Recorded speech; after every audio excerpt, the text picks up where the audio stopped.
Buenas tardes a todos. Bienvenidos a esta segunda sesión de los webinars de prácticas en docencia de la historia económica. Hoy contamos con la presentación de Mar Cebrián de la Universidad de Salamanca, a la que le pido desde aquí que por favor pueda comenzar ya a compartir su pantalla. Pero no obstante, antes de entrar de lleno en materia, pues creo que nuestro presidente, el presidente de la Asociación Española de Historia Económica, Santiago López, quería dirigirse a nuestro colectivo. Santi, cuando quieras. Gracias, Joseba. Y con el permiso de la secretaria general de Dori. Bueno, pues en esto no que me sienta como el rey, ¿vale? Pero es para mí un gran honor que en esta ocasión el seminario lo de Mar Cebrián. No voy a presentar a Mar Cebrián porque ya la conocéis todos, y simplemente decir que Mar Cebrián es como, yo no sé, como un trozo mío, ¿no? O sea que la quiero muchísimo, es una persona fantástica y siempre llena de ilusión y de trabajo, tanto en la parte de investigación como en la parte docente. Y entonces hoy vais a disfrutar de ese cariño en la parte docente, de ese amor que tiene siempre por el trabajo bien hecho y por hacer las cosas de la manera más eficaz y siempre pensando en el alumno, en el estudiante final. Bueno, como dijo, estuvimos hablando días atrás, Dori y yo, a ver si podíamos los dos. Hoy, desgraciadamente, yo tengo clase ahora dentro de media hora.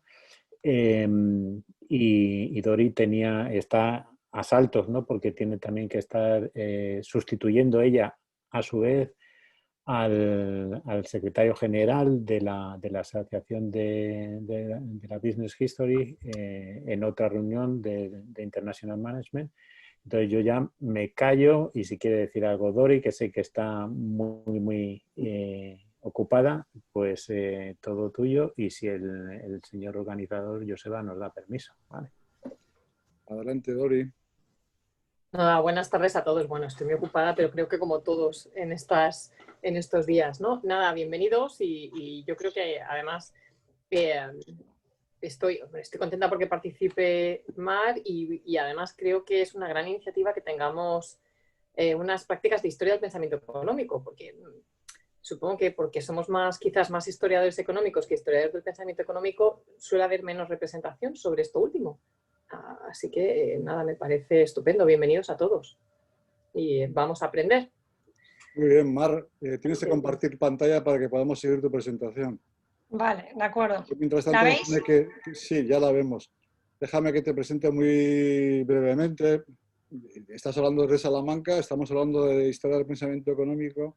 Y a mí casi me gustaría presentarte como una mujer que pertenece a la novísima Escuela de Historia Económica de Salamanca.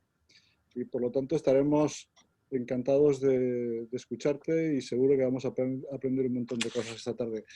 Tienes como 30-35 minutos para hacer tu presentación. Los 30 o 25 minutos restantes los dedicaremos a las intervenciones de todo el público. En cualquier caso, recuerdo que una de las ideas que tratamos de poner en marcha aquí es que el tiempo dedicado al agotamiento en Zoom pues sea estrictamente medido. O sea que adelante y te cedo ya la palabra.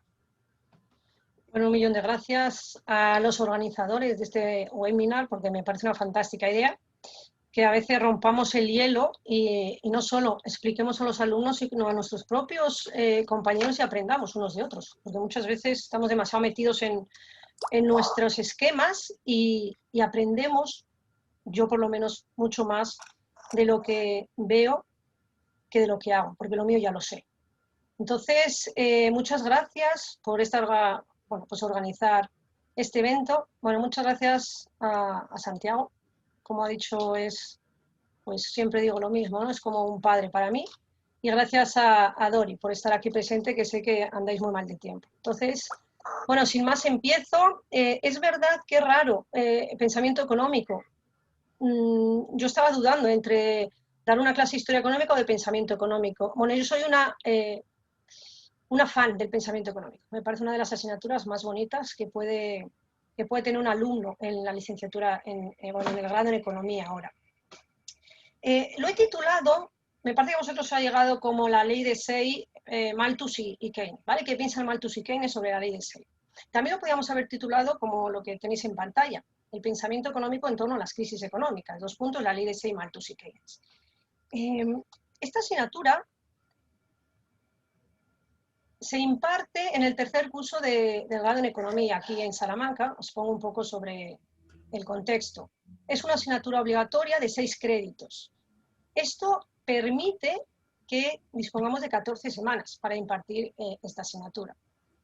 Y cada semana disponemos de 1 hora de teoría y de 1 hora y media de práctica. Por lo tanto, lo que vamos a ver hoy, la clase práctica sobre la ley de Say, y vamos a ver a Malthus y a Keynes, y van a salir otros pensadores económicos, vamos a disponer de 1 hora y media. Entonces, aunque en principio os pudiera parecer un poco extensa, primero, tened en cuenta que es 1 hora y media, y segundo, parte de lo que vamos a contar aquí, que se refiere a Malthus, lo hemos visto en una práctica que hago previamente cuando explico a Malthus y a David Ricard. Bueno, como os decía, las prácticas son de 1 hora y media de duración. Como disponemos de un cuatrimestre entero, suele haber 14 semanas de clase. A veces, si nos pilla alguna fiesta, pues bueno, que se reduzca a unas 12 semanas. De esas 12 semanas suelo hacer 2 prácticas individuales y el resto son todas colectivas. Y normalmente lo hacen en grupos de 3 en 3. O sea, a veces queda pues, el número que no cuadra, los grupos de 3, pues a veces pueden ser de 2 o incluso pueden ser de 4. Pero lo normal es que sean de 3, ¿no? Que se reúnan de 3 en 3 para hacer la práctica. Antes de entrar en esta práctica os voy a contar 3 tipos de prácticas que hago yo en pensamiento económico. Bueno, la primera es la típica, la tradicional, que resolver preguntas y problemas a partir de los apuntes. Por ejemplo, esta práctica que la hacemos justo al acabar Keynes, pues un tipo de prácticas tradicionales, de resolver preguntas y problemas, ¿no? A partir de los apuntes. Por ejemplo, piensa que partimos de una situación de equilibrio en el mercado de trabajo y imaginaros que se produce una caída en el consumo, ¿no? Entonces les pido, ¿qué pasaría, cómo se resolvería esta situación si fueras un neoclásico o si contestaras como un keynesiano? ¿Vale? Esta sería la típica pregunta que directamente sabiendo los apuntes pues la hacen bien. El segundo tipo de prácticas consiste en relacionar el pensamiento económico que hemos visto en clase pero con problemas de hoy en día, relacionando el pensamiento económico pasado con problemas de hoy en día. Por ejemplo, les doy una noticia de periódico y me tienen que relacionar esa noticia de periódico con el pensamiento económico que hemos explicado esa semana. O bien un vídeo, ¿no? Les juego un vídeo en Studium, ellos lo tienen que visualizar antes de venir a la práctica y luego hacemos preguntas sobre el vídeo relacionándolo con el pensamiento económico que hemos explicado esa semana. Y la tercera práctica, que es la que más, bueno, a mí más me gusta y es la que vamos a ver hoy, y me parece que es muy completa y los alumnos aprenden mucho y así me lo dicen. Quizás sea la más compleja, pero quizás por eso sea la más interesante y la más atractiva. Y es aquella en la que yo pretendo que los alumnos sean capaces de relacionar las ideas de distintas escuelas de pensamiento económico, pero sobre un mismo tema. Yo les doy una lectura muy cortita de un texto original. Incluso hago prácticas no solo de relacionar distintas escuelas de pensamiento económico, sino sobre un mismo tema, como autores que pertenecen a la misma escuela de pensamiento económico tienen distintas respuestas. Un tipo de esta práctica, que es la que vamos a ver hoy, pero por ejemplo la vemos cuando explico el debate que hubo entre Ricardo y Malthus sobre las crisis de sobreproducción o sobre las leyes de rangos. Antes de entrar en materia, os digo algunos ejemplos de prácticas de este tercer tipo de prácticas, ¿no? Que se trata de relacionar pues, las ideas de distintas escuelas de pensamiento económico sobre un mismo tema. Bueno, aquí tenéis el papel de las crisis económicas, que es lo que vamos a ver hoy, pero también tenemos, por ejemplo, prácticas sobre la utilidad de la política monetaria en el pensamiento económico, o la utilidad de la política fiscal en el pensamiento económico, o, por ejemplo, qué papel juega el dinero en el pensamiento económico, si el dinero es neutral o no es neutral, y qué piensan los distintos pensadores económicos sobre este tema, bueno, etc. Ahí tenéis ejemplos de prácticas similares a la que os voy a contar hoy, pero sobre otros temas que han generado debate, evidentemente, en el pensamiento económico. Bueno, como os decía, tenemos 1 hora y media de duración, se forman grupos en clase, en la teoría tengo 90 alumnos y estos 90 alumnos se dividen en 3 grupos grandes. El primero viene de 9 a 10 y media, el segundo de 11 menos cuarto a 12 y cuarto y el tercer grupo de 12 y media a 2. Y como os decía, dentro de estos grupos, que más o menos tengo unos 25 o 30 alumnos, los divido de 3 en 3 para hacer la práctica. Previamente a esta práctica han tenido que leer, la tenéis ahí, la lectura, una lectura de Manuel Calderón, que se publicó en el 2015 y que se titula El debate sobre las crisis de subconsumo en la economía política clásica. Además, han visto a Malthus, luego toda la parte referida a Malthus en esta práctica ya está casi resuelta con la práctica que hacemos en el tema 4, cuando hicimos una práctica, como os he dicho, sobre las crisis de sobreproducción y el debate que entablaron Malthus y Ricardo. Y esta práctica se encuadra justo en el tema 10, que es Keynes. Nada más acabar Keynes, hacemos esta práctica. Bueno, la pregunta, ¿en qué consiste? Pues tienen que leer los textos que os muestro a continuación. Paso a leerlos para luego entender bueno, qué les pido. El primer texto dice: el empleo de pobres en caminos y obras públicas y una inclinación de los terratenientes y otras personas adineradas a construir, mejorar y embellecer sus propiedades y a emplear sirvientes y obreros son los medios que están más a nuestro alcance y que más pueden servir para remediar los males que resultan del desajuste del equilibrio entre producción y consumo. Es un texto sacado de Principios de Economía Política, publicado en 1820.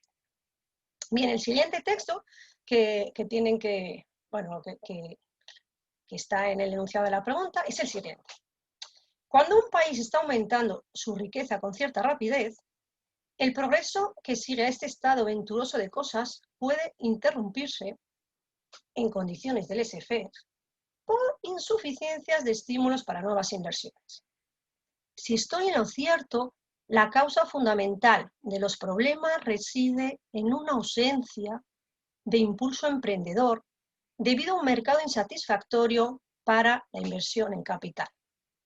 Bueno, son extractos que he cogido de la teoría general de la ocupación, el interés y el dinero y de ensayos de persuasión. ¿Qué les pido? Primero, que identifiquen a los autores. Segundo, que identifiquen el contexto en el cual escriben ambos autores. Tercero, que extraigan la idea fundamental de los textos. Cuarto, estas ideas, la idea fundamental de los textos, ¿qué supone, qué novedad aporta frente al pensamiento económico ortodoxo, la mainstream de la época? Y por último, que me expliquen cómo describen los autores lo que están viendo en el texto y qué soluciones proponen. Bueno, más allá de lo que os acabo de decir, lo que les pido yo a los alumnos, ¿qué es lo que busco yo? ¿Por qué les hago esta práctica? Bueno, primero, me parece fundamental que sepan, cuando leen un texto, saber identificar al autor. Por lo menos les digo, si no sois capaces de identificar al autor, al menos la escuela de pensamiento económico. Segundo, importantísimo, que sepan identificar el periodo en el cual escriben los autores. ¿Y por qué es tan importante?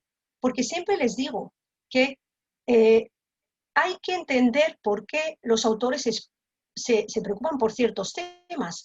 Y normalmente, si se preocupan por ciertos temas, es porque están viviendo esos temas. Por lo tanto, conocer el contexto socioeconómico, cultural, político en el que están viviendo estos autores es fundamental para entender por qué se ocupan de distintos problemas los distintos pensadores económicos. Tercera razón, o tercer objetivo que busco yo con esta práctica, es que sepan relacionar el pensamiento económico de autores en momentos muy diferentes del tiempo, ¿vale? Y sin embargo que se han ocupado de una problemática similar o idéntica, aunque uno esté escribiendo en un siglo muy anterior y el otro muy posterior. Y último y fundamental, que cuando alguien les hace una pregunta, la respuesta normalmente no es única, sino que hay varias respuestas a una pregunta. Y el que unos pensadores económicos respondan de una u otra forma, esto va a depender de los supuestos económicos que adoptan los distintos pensadores económicos. Por ejemplo, en esta práctica, lo que les dejo muy claro y lo que, bueno, ellos ven es que el creer o no en una crisis, el creer o no que una economía pueda tener una crisis permanente, va a depender de si creemos o no en la ley de Say, de si creemos o no en el laissez-faire, en el libre mercado, si creemos que el dinero es únicamente un medio de cambio o no. El dinero sirve para otras cosas que no solo para hacer transacciones. O sea, podemos atesorar dinero. La creencia o no en estos supuestos va a hacer que la respuesta a la pregunta de si existen crisis de forma permanente sea sí o sea no. Bueno, empezamos a resolver la práctica. El nombre de los autores, enseguida lo identifican. Esto es muy sencillo para ellos. ¿Por qué? Pues porque, como os digo, este texto similar lo hemos visto en la práctica que les pongo en el tema 4, como os he dicho antes, Malthus y Ricardo. Por lo tanto, ya la tienen. Y Keynes, saben que es Keynes, además, porque es la práctica que corresponde al tema de Keynes. Lo que pasa es que luego estas prácticas les puede salir en el examen final. Y ahí ya es más complicado, porque claro, ahí no hemos visto, no acabamos de ver a Keynes y por lo tanto ya tienen que pensar un poco a qué autor pertenecen los diferentes textos después de que hemos explicado muchísimos autores, claro, a lo largo del cuatrimestre. Lo segundo que le pido es el contexto en el cual escribe. Bueno, pues también esto lo suelen hacer sin problema. Y lo que quiero es que los dos, lo que vean es que los dos se preocupan por el tema de las crisis porque los dos viven en un contexto de crisis económica, en un contexto de una enorme capacidad productiva, que está ociosa, en una situación de deflación y de desempleo. Y Malthus está viviendo esta situación después de las guerras napoleónicas. Y Keynes lo está viviendo con la Gran Depresión de 1929. Por lo tanto, los dos autores se preocupan por las crisis porque ellos están viviendo esta situación. En lo que están observando es problemas que la teoría en su momento ortodoxa, la mayoría, o sea, la teoría aceptada por la mayoría, el pensamiento económico ortodoxo, no concebía, como vamos a ver a continuación, porque ellos pensaban que no podía haber un desequilibrio entre oferta y demanda de forma permanente. Bien, el tercer punto que me tienen que resolver es, bueno, extraer la idea fundamental de los textos. Y la idea fundamental, pues es que ambos textos están dejando en evidencia una crisis, la existencia de una crisis, un desajuste entre oferta y demanda. O lo que es lo mismo, ambos textos están reflejando una crítica a la ley de Say, en la que la oferta, evidentemente, ellos están observando que no se iguala a la demanda. Esto está generando una crisis. Y una crisis que no va a solucionarse si no actuamos. Ahora, ¿cuál es la idea principal de Malthus? Esta es la idea general de ambos autores. ¿Y cuál es la idea principal de Malthus? La idea principal de Malthus es que al llegar la paz después de las guerras napoleónicas, lo que se produjo fue una caída muy fuerte de la demanda.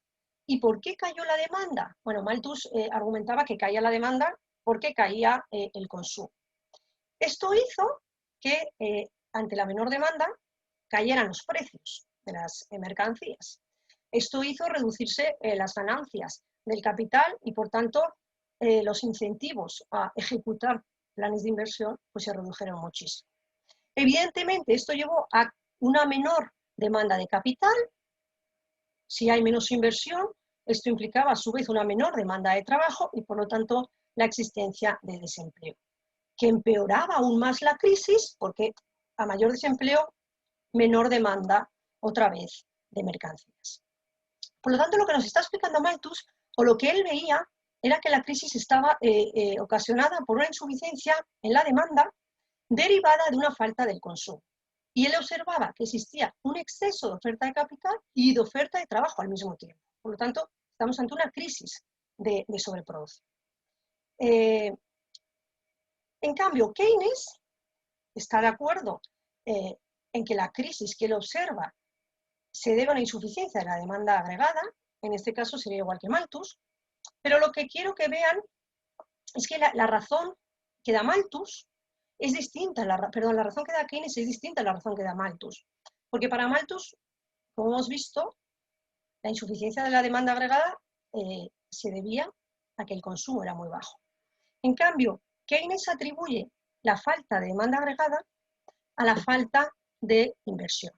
Y cuando hablamos de falta de inversión, Keynes se refería a la inversión privada, porque él dividía la inversión de una economía en inversión pública y privada, pero asumía que la mayor parte de la inversión en una economía era inversión privada. Luego, era la insuficiencia de la inversión privada la causa principal de la crisis que él estaba observando con la crisis de la Gran Depresión de 1929.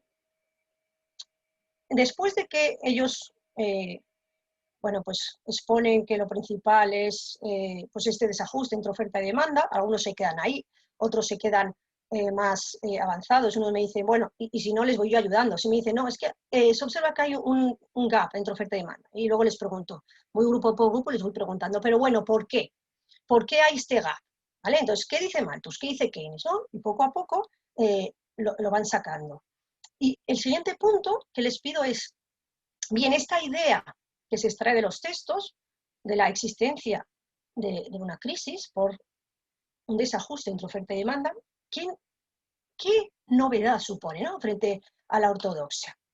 Pues, ¿qué decía el pensamiento económico en su momento de los clásicos, cuando estamos hablando de Malthus, o de los neoclásicos cuando estamos hablando de Keynes? Pues bien, para estas dos escuelas de pensamiento económico, para la escuela clásica de pensamiento económico y para la escuela neoclásica, las crisis eran una situación puramente transitoria. Y el mecanismo de la competencia funcionaba muy bien. Por lo tanto, no había que preocuparse por las crisis, porque tanto la economía clásica como la escuela neoclásica defendían la ley de Say. Defienden que la propia producción proporciona el poder adquisitivo para comprar los productos y por lo tanto estos no podían sobrar. Esto no quiere decir que en un momento determinado del tiempo, bueno, hubiera mercados en los que sí que se hubiera dado un desajuste entre oferta y demanda. Por lo tanto, ellos decían, puede ser que en un momento transitorio, en un momento puntual, en un sector determinado, podamos observar una crisis transitoria, un desajuste entre oferta y demanda. Pero ellos decían, no hay que preocuparse porque el laissez-faire, el libre juego de las fuerzas del mercado, va a resolver este desajuste entre oferta y demanda. ¿Cómo lo explicaban? Pues ellos decían, por ejemplo, imaginemos que tenemos un mercado con exceso de oferta. Entonces, en este caso, si tenemos un mercado con exceso de oferta, los precios van a caer. Esto implica que las empresas de este sector van a obtener pérdidas. Luego, ¿qué van a hacer? Muchas empresas abandonarán el sector y otras cerrarán porque tienen pérdidas.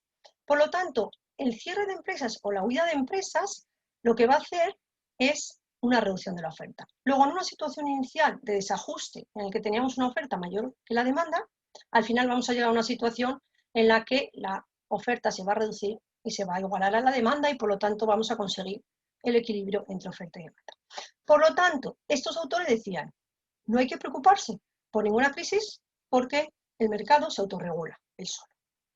Claro, evidentemente, esta creencia en la ley de Say, esta creencia en que oferta es igual a demanda, lleva, como luego vamos a ver a continuación, un supuesto implícito. Y es el pensar que la gente no atesora dinero. ¿Vale? Todo el dinero o se ahorra o se invierte. Y el ahorro automáticamente se traduce en inversión. Esto implica también asumir que el dinero solo sirve como medio de cambio. Evidentemente, todo esto se lo he explicado tanto en el tema de Malthus como en el tema de Keynes. Lo que pasa es que aquí esta práctica lo que vamos a hacer es poner varios puntos de lo que les explico en ambos autores en una sola práctica. Bueno, el cuarto punto y último es que ellos expliquen cómo los autores están describiendo o ¿qué explicación dan los autores a lo que están describiendo en el texto? Bueno, ya saben que es una crisis de sobreproducción. Como hemos dicho, Malthus lo achaca a un consumo insuficiente. Pero ahora les pido un poco más. Les digo, bueno, vale, ya sabemos que el consumo es insuficiente para Malthus, pero ¿por qué el consumo es insuficiente? ¿No? Entonces, bueno, como os he dicho, la parte de Malthus ya la tienen hecha, de la práctica del tema 4. Entonces, bueno, aquí me tienen que explicar que el consumo es insuficiente para Malthus, fundamentalmente porque los trabajadores productivos tienen unos salarios tan bajos y una capacidad de producción más elevada que su capacidad de compra. Por lo tanto, esto hace que produzcan más de lo que demandan. Y esto va a generar una brecha entre demanda efectiva y demanda potencial, ¿vale? Entre el poder de compra y el deseo de compra. Y esta es la razón fundamental de que el consumo sea insuficiente. Pero luego les pregunto, bueno, muy bien, Malthus dice que los trabajadores productivos no pueden absorber toda la producción y por lo tanto comprar toda la venta, pero hay más grupos sociales, ¿no? Entonces, hablamos de los capitalistas. El segundo grupo social que distingue Malthus son los capitalistas. ¿Qué problema ve en los capitalistas Malthus? Pues lo que está viendo Malthus es que los capitalistas consumen poco porque tienen una elasticidad renta de la demanda muy baja. Esto implica que ahorran en situaciones de crisis, según Malthus, el ahorro es excesivo en relación a las oportunidades de inversión. Porque en épocas de crisis, él dice que las oportunidades de inversión son muy escasas. Entonces, en este caso, lo que él habla es de avaros atesoradores. Por lo tanto, el ahorro es un problema. Pero aquí les pregunto, ¿no? Voy por las mesas porque algunos se quedan aquí en lo que acabo de decir. No, es que los capitalistas consumen poco y los trabajadores productivos consumen poco también. ¿Vale? Y ahorran mucho los capitalistas. Entonces la pregunta que quiero también que contesten es, bueno, ¿y por qué el ahorro excesivo es un problema? ¿Por qué Malthus ve el hecho de que los capitalistas ahorren en época de crisis, atesoren dinero y no ejecuten el ahorro automáticamente en inversión, no ejecuten sus proyectos de inversión? Porque es un problema. Cuando acabamos de ver en David Ricardo y Adam Smith, que el ahorro era la fuente del crecimiento económico, el ahorro generaba riqueza. Entonces, ¿por qué de repente llega Malthus y nos dice, no, es que el ahorro es un problema? Pues bien, ¿cuál es la respuesta a por qué unos autores consideran que el ahorro es la fuente de la riqueza y sin embargo otros autores piensan que el ahorro es un problema? Pues porque aquí está el supuesto del atesoramiento del dinero. Para Malthus, el ahorro no se traduce automáticamente en inversión porque este dinero sale fuera del flujo circular de la renta. Por lo tanto, aquí hablaba él de avaros atesoradores y no de sobrios hombres de negocio, porque esto hacía que este ahorro detrajera recursos de la economía. Y esto hacía entonces ahondar más la crisis que él estaba viendo. Por lo tanto, lo que había que hacer no era ahorrar, porque al ahorrar salía dinero fuera del flujo circular de la renta, entonces esto ahondaba más el problema de la falta de demanda. Bien, ¿cuál es la explicación que da Keynes a la crisis? Ya hemos visto que la explicación que da Keynes a la crisis que está observando es una falta de inversión por parte del sector privado. ¿Y por qué? Porque él habla de desconfianza empresarial, ¿vale? Entonces, aquí ahora me tienen que explicar, bueno, ¿por qué la inversión privada en épocas de crisis es tan baja? Entonces, vamos a ver de qué depende la inversión. Entonces yo les digo, bueno, ¿de qué depende la inversión? Pensad en las variables que influyen en la inversión para saber por qué la inversión es baja. Entonces, bueno, esto también se lo he explicado en clase. Entonces, en la inversión influyen dos variables. Por una parte, el tipo de interés o el coste del capital, lo que a mí me cuesta el préstamo para llevar a cabo la inversión. Y por otro lado, lo que Keynes llamaba la eficiencia marginal del capital, la tasa esperada de rendimiento. O sea, lo que yo espero obtener de mi inversión. Keynes decía, siempre que la eficiencia marginal del capital sea superior al coste del capital, entonces yo voy a llevar a cabo mi inversión, voy a ejecutar mis planes de inversión, porque la rentabilidad que yo espero va a ser mayor al coste de mi inversión. Claro, ¿cuál es el problema? que a veces la eficiencia marginal del capital es muy baja. Porque para Keynes la eficiencia marginal del capital no solo dependía, como para los neoclásicos, de las existencias de capital, sino que fundamentalmente la eficiencia marginal del capital dependía de lo que él llamaba los animal spirits, o de las expectativas de los empresarios. Y según Keynes, en épocas de crisis, esta eficiencia marginal del capital está por los suelos, es muy bajita. Por lo tanto, la inversión de los empresarios era muy bajita, el ahorro, el que aumentara el ahorro podía ser un problema. Veamos por qué. Bueno, él observa que el ahorro, como lo tenéis ahí representado, el ahorro depende de la renta. Cuando un individuo tiene una renta, decía Keynes, primero decide qué porcentaje de su renta le dedica al consumo y si le sobra algo, lo va a dedicar al ahorro. Bien, el ahorro, por lo tanto, para Keynes depende de la renta, ya no depende del tipo de interés. Y la inversión, como hemos visto, depende del tipo de interés y la eficiencia marginal del capital. Por lo tanto, las variables que influyen en el ahorro y la inversión ya no es la misma. El tipo de interés no es la variable ya que iguala ahorro e inversión, como ocurría con los economistas neoclásicos. Pero es que además él veía que el ahorro podía llevar a una filtración de la demanda. Y vamos a ver por qué. ¿Qué papel juega el tipo de interés? Fijaros, ahí lo tenéis en el cuadrado blanco. Cuando un individuo decide ahorrar, tiene dos posibilidades. O bien destino mi ahorro a la compra de bonos, o bien destino mi ahorro a el dinero, acumular dinero. Y en esta disyuntiva, ¿qué parte de mis ahorros dedico a la compra de bonos o qué parte de mis ahorros los acumulo en forma de dinero? Va a depender el tipo de interés. Cuanto mayor sea el tipo de interés, mayor va a ser la preferencia de los individuos por comprar bonos. Cuanto menor sea el tipo de interés, mayor va a ser la preferencia de los individuos por atesorar dinero, ¿vale? Como decimos coloquialmente, por guardar dinero debajo del colchón. Luego, ¿por qué pensaba Keynes o qué razón daba Keynes a por qué la gente atesora dinero? Bueno, él decía que el mercado se caracteriza por una incertidumbre muy grande y por lo tanto el futuro es incierto. Y en épocas de depresión el tipo de interés es tan bajo y los precios de los bonos suelen ser muy altos que la gente va a preferir mantener sus ahorros en dinero a la espera de que aumente el tipo de interés.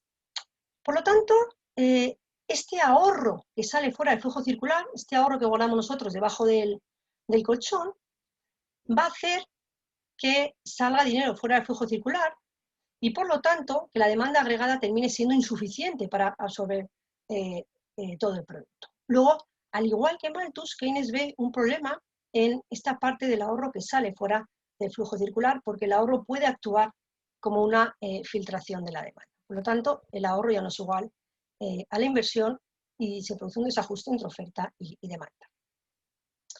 Bien, y lo último, las soluciones. Ambos dejan claro en el texto que hay que actuar, porque si no actuamos, esta crisis no se va a resolver. Luego, dado que tenemos una insuficiente demanda agregada, dado que la gente atesora dinero y esto quiere decir que sale fuera del flujo circular, la demanda agregada es insuficiente y hay que incentivarla. ¿Qué soluciones proponen? Bueno, pues vamos a empezar con Malthus. Malthus lo que propone, si recordamos, es la principal causa de una crisis para Malthus era que el consumo era insuficiente. Ya hemos visto que el consumo de los trabajadores productivos era muy bajito porque sus salarios eran muy bajos y también ya hemos visto que los capitalistas tenían una baja propensión al consumo, ¿no? Y que ahorraban mucho. Pero Malthus aquí distingue otra clase social, que son los terratenientes. Y en estos se apoya Malthus para solucionar unas crisis de sobreproducción. ¿Por qué? Porque Malthus pensaba que los terratenientes gastan todos sus ingresos y además no producen. Por lo tanto, absorben demanda, pero no generan oferta. Luego, esta clase social, para él, era la solución ante una crisis de sobreproducción.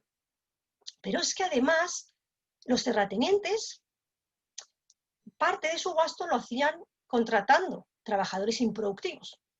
Y estos también podían ser la solución, decía Malthus, porque lo bueno de los trabajadores improductivos es que consumen pero no producen. Por lo tanto, la solución que nos daba Malthus para cerrar esta brecha entre oferta y demanda era aumentar las rentas de los terratenientes. En cambio, Keynes, si recordamos, él le atribuía la crisis de sobreproducción no a una falta de consumo, sino fundamentalmente a la falta de inversión privada. Entonces, lo que decía él, lo que tenemos que hacer es animar la inversión privada.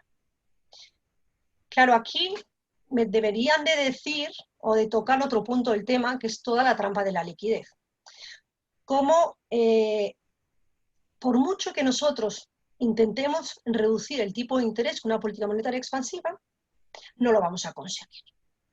Si retomamos de qué depende la inversión, depende de dos variables, la eficiencia marginal del capital y el tipo de interés. Entonces, podríamos pensar que bajando el tipo de interés podemos animar a los empresarios a invertir. Bueno, Keynes decía, es difícil porque normalmente estaremos en trampa de la liquidez, pero incluso vamos a suponer que una política monetaria expansiva fuera capaz de reducir el tipo de interés. Bien, eso no quiere decir que los empresarios vayan a invertir. Algunos puede ser que lo hagan, pero las expectativas pesaban mucho más a la hora de invertir que el tipo de interés fuera muy bajo.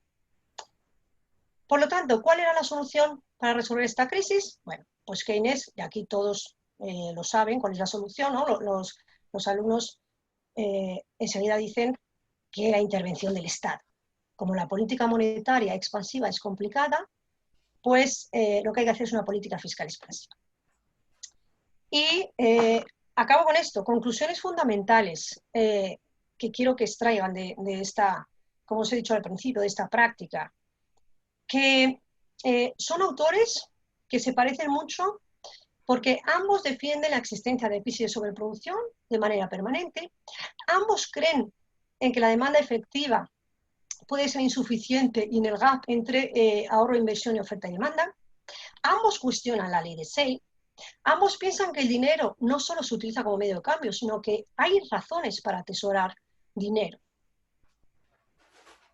Que estas ideas que acabo de decir chocan frontalmente con el pensamiento mayoritariamente aceptado de la época, tanto en el caso de Malthus, con el pensamiento de Smith y de Ricardo, como con Keynes, con el pensamiento neoclásico.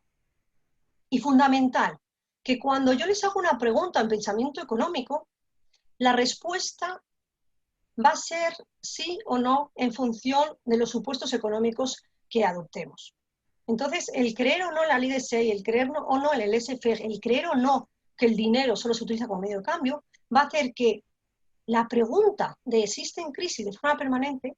Tenga dos respuestas completamente antagónicas. Unos van a decir que sí y otros van a decir que no. Pero que sepan que cuando una pregunta en pensamiento económico tiene respuestas distintas por parte de distintas escuelas de pensamiento económico, incluso, como les pongo el caso de Ricardo y Malthus, de autores dentro de la misma escuela de pensamiento económico, es porque los supuestos económicos que hay detrás de este pensamiento económico son diferentes. Bueno, y aquí lo dejo y gracias, muchísimas gracias por escucharme. No sé si me he ajustado al tiempo. Y ahora Perfectamente has cumplido. dejo de compartir, Joseba. Sí, deja de compartir pantalla.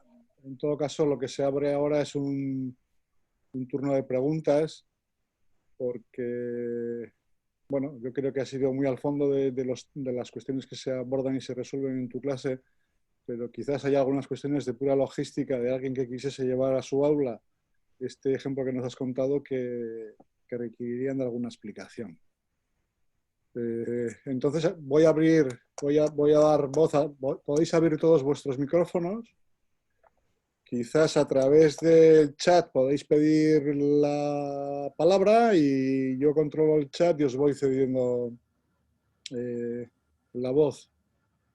En todo caso, quizás es muy sencillo, sabéis todos habilitaros la función del audio.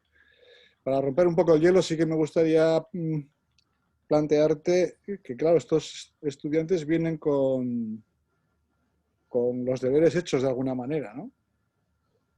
Y en dos niveles. Uno, tus explicaciones en el aula, y dos, el hábito de la lectura.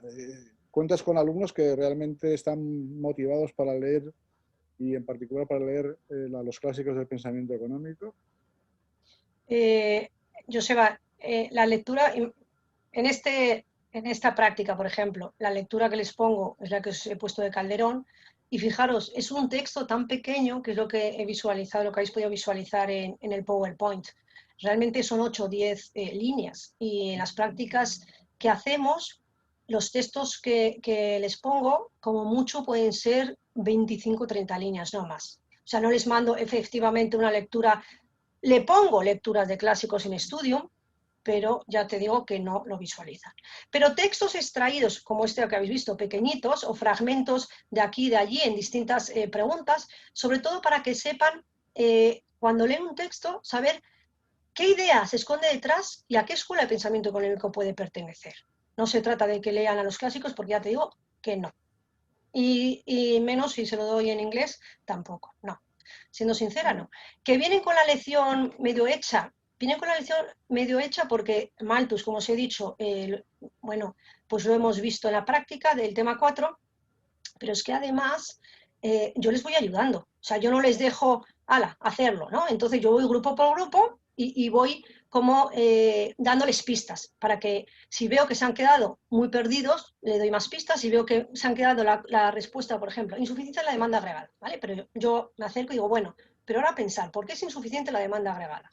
Entonces, les voy dando como pildoritas para que ellos vayan construyendo todo este marco que yo quiero que extraigan de la práctica. Y que al final, evidentemente, entre los deberes que traen hechos las clases, que buena parte tocan todos estos temas. Lo que pasa es que en la clase no se une todo en una pregunta. Por eso me gusta mucho esta práctica, porque esta práctica toca varios puntos del tema de Keynes o varios puntos del tema de Malthus. Y ellos tienen que reunir ideas sueltas de ambos pensadores en una sola práctica. Y por eso es una práctica muy completa, que luego al final ellos me dan las gracias porque me dicen, es que no sabíamos que la ley de Say implicaba esto, es que no sabíamos que había críticos de la ley de Say, es que no entendemos por qué, por ejemplo, unos autores piensan sobre un tema y otros autores piensan sobre otro. Entonces, por ejemplo, cuando les explico el contexto, esto les viene muy bien para entender, evidentemente, la distinta preocupación que tienen los distintos pensadores económicos.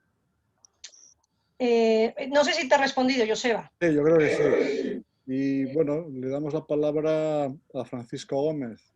Tienes el micro abierto, puedes formular tus cuestiones cuando te parezca. Adelante. Perdona, Beatriz también ha preguntado en el chat que si evalúo la práctica. Beatriz, sí, claro, evalúo todas las prácticas. Luego, después de que, no os he contado esto, después de que lo hacen, dejamos media hora al final o 20 minutos de debate.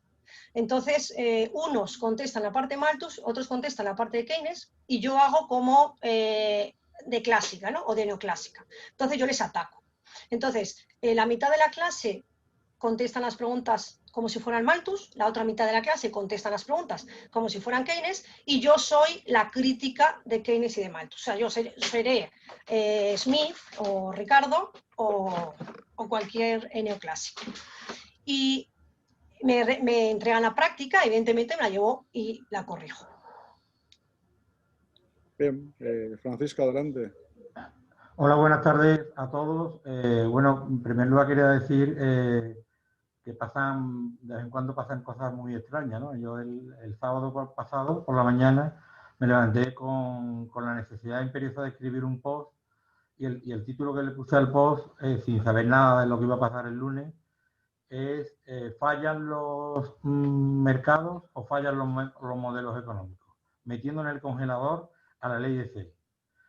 Y el lunes por la mañana ya lo tenía prácticamente terminado el post, y una amiga vuestra, Isabel Bartolomé, compañera del departamento, ella es del área de Historia Económica, yo soy del área de Economía y imparto Historia del Pensamiento Económico, por eso estoy aquí.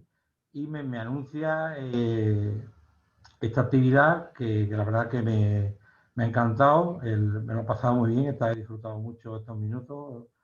Y le felicito a Mar por su exposición, por la iniciativa. Estoy seguro que sus alumnos disfrutan mucho con este tipo de actividades, ¿no? De ver la interacción entre los hechos y las ideas, sobre todo mezclando la historia económica con el pensamiento económico. Solo un apunte, por si para una próxima clase, práctica. Cuando hablas de los supuestos, yo metería también el supuesto de racionalidad o propio interés frente a los animal spirits o la irracionalidad, porque da mucho juego. Daría mucho juego al debate con los alumnos. Ya tenemos aquí en Adán en mí, en la riqueza de la nación, el propio interés, pero en el propio Adán en mí, en los sentimientos morales, tenemos el principio de empatía, ¿no? Y lo que se deriva de una obra y otra es totalmente diferente a las implicaciones, ¿no? Entonces eso daría mucho juego, creo. Y después, un par de cuestiones no para amar, sino para, aunque no hay mucho tiempo, ¿no? Si no, pues ya lo dejo. Por cierto, el porno no sé dónde mandarlo. Si me dais alguna idea, me ponéis un correo electrónico. Sobre el corto plazo. Sobre el corto plazo, yo estoy asociado con Keynes, y vino el otro día un alumno de cuarto de grado de economía que dice que estaba obsesionado con Keynes. Digo, entonces ya somos dos. Peligro. Entonces su TFG va a ser el regreso de Keynes 2.0.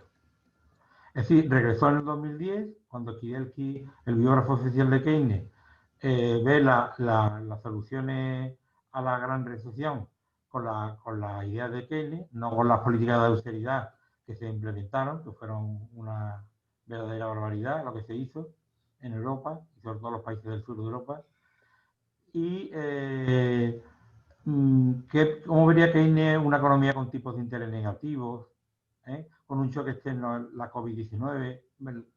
¿Qué diría Keynes, ¿no? Pues un poco eso es lo que estamos planteando en el TFG. Y después a largo plazo, bueno, pues el 10 de noviembre acaba de salir un libro de Deaton, con Ann Case, con su mujer, Muerte por desesperación y el futuro del capitalismo. Evidentemente el capitalismo, todos sabemos que no va a desaparecer, pero el capitalismo muta, ¿no? Entonces, dadas las circunstancias actuales, ¿cómo tendría que mutar el capitalismo para que lográramos objetivos como la sostenibilidad? No ya el pleno empleo, ten en cuenta que en Andalucía en el 2013 la tasa de paro fue el 35%, según la EPA. Entonces la ley de C para mí es un insulto, por eso estaba obsesionado con escribir este post. Muchas gracias a todos. Encantado. Gracias, Francisco. Solo un apunte de lo que has dicho. Claro que les explico el Homo economicus y lo saben. Es verdad que no lo he metido en esta práctica porque ya me parece muy completa, pero muchas gracias tanto por decirme que incluya la empatía, que evidentemente lo vemos en la teoría de los sentimientos morales, y el Homo economicus. Y fíjate, respecto a lo que me has comentado de Keynes, una de las prácticas también que les he puesto otros años y que os digo es el tipo de práctica de relacionar el pensamiento actual con el pensamiento pasado, es si las políticas de Keynes son válidas en cualquier crisis. Y visualizan un vídeo que resucitó Keynes, que lo que acabas de decir, que Keynes vale dependiendo de los problemas que se den, si tenemos deflación y desempleo, valen las políticas keynesianas, ¿no? Bueno, pues por ejemplo, esta práctica también la tienen, ¿vale? Porque voy variando de prácticas, bueno, pues esta práctica la tengo. Y cuando has hablado de tipo de interés negativos, también. Cuando explico a Friedman, Milton Friedman, también hago una práctica en la que ellos tienen que comparar el pensamiento económico de Milton Friedman con el de Keynes, y una de las preguntas que puse hace un par de años, el año pasado no, porque me pilló el COVID, fue una noticia sobre tipos de interés negativo y qué pensaría Milton Friedman y Keynes, ¿vale? Entonces, también justamente esta práctica la hemos hecho hace un par de años. Porque lo que os digo, no me gusta solo poner una pregunta de un autor, sino que prefiero poner preguntas que ellos no solo miren el tema de Keynes y sepan con los apuntes resolver la pregunta, sino que tengan que rebuscar en su cabeza el cajoncito donde se hablaba de este tema y quién habló, ¿vale? Para que sean capaces de tener una visión general de la asignatura, ¿no? Y no una visión única de un autor y se quedan así. Y que sepan que lo que dijo un autor influyó en el siguiente o tiene que ver en relación a lo que escribió el anterior, etc. ¿Más preguntas? María del Carmen Espido acaba de escribir. Has dicho que los grupos son de 3 alumnos. ¿Tienen alguna asignación de funciones? No, los alumnos dentro del grupo voy variando. Primero, cambio cada semana los grupos porque no me gusta que siempre sean los mismos, ni los amigos, ni que uno sea el que lleva la voz cantante y el que resuelve.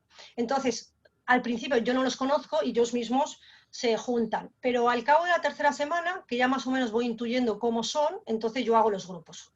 Y también me parece una buena táctica, no solo para que no siempre sea el mismo el que trabaja, sino para que aprendan de distintos compañeros y que vean que hay distintas formas de pensar, ¿no? Y no siempre que conozcan las opiniones de los 2 o 3 compañeros que tienen. Por lo tanto, yo voy cambiando. Y luego, ¿tienen alguna asignación de funciones? No.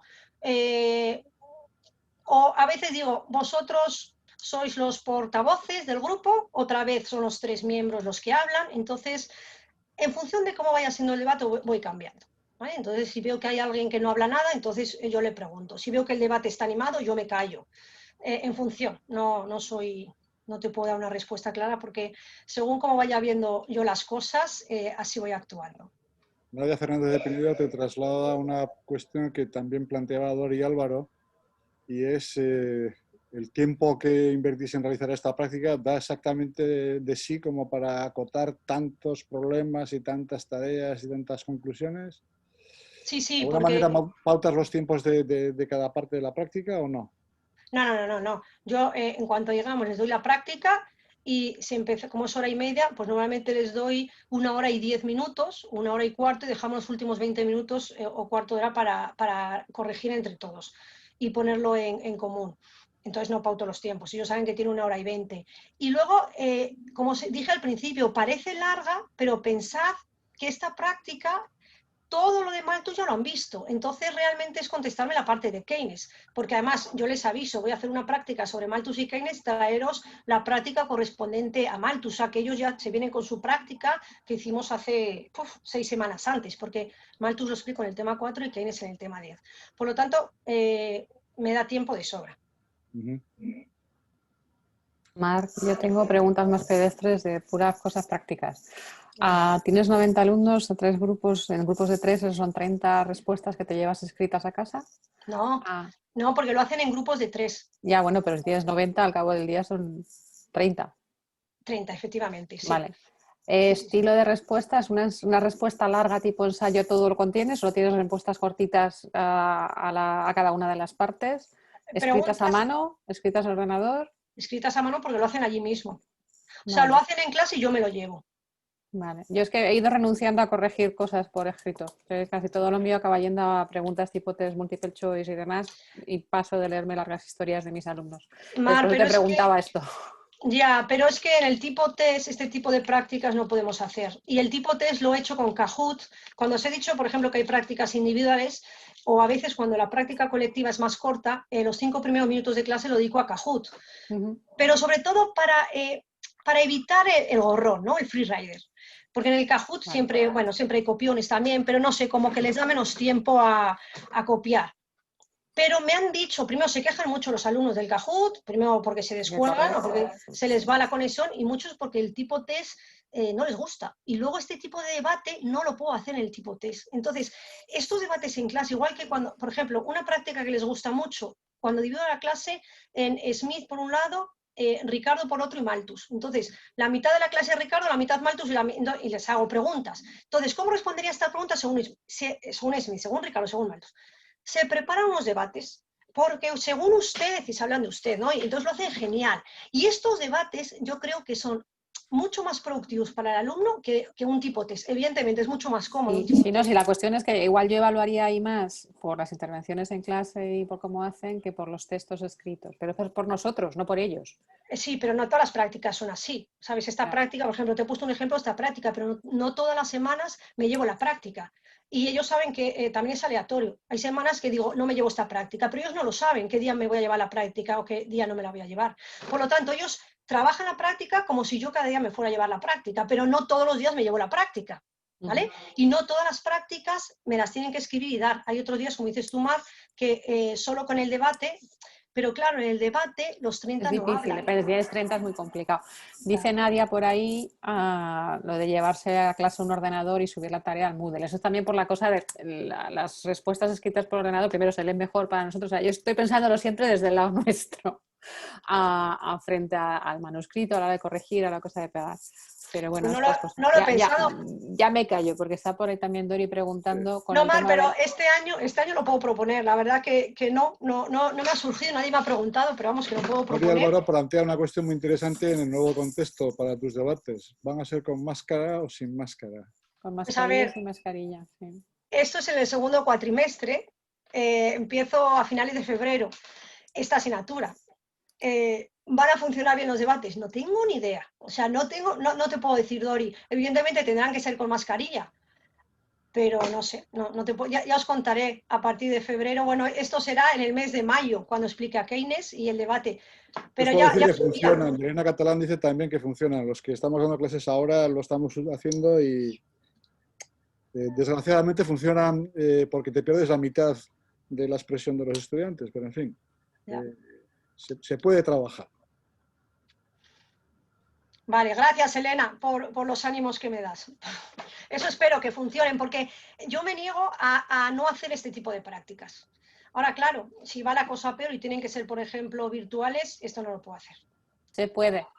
¿Se puede? Nosotros el año pasado hicimos pensamiento con grupos de 24 online, porque nos mandaron a casa el día 13 de marzo y tuvimos toda la segunda parte de pensamiento con los debates online.